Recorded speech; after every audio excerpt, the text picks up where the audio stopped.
Velkommen til Bakketunet og markering av kulturminnedagene.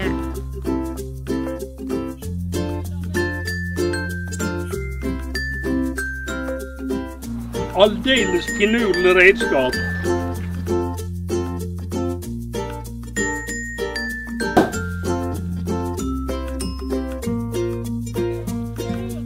Jeg bare haler den ut på. Dere ser det er veldig tungt oppover her. Og i folketrua så var faktisk også geita et symbol for Satan.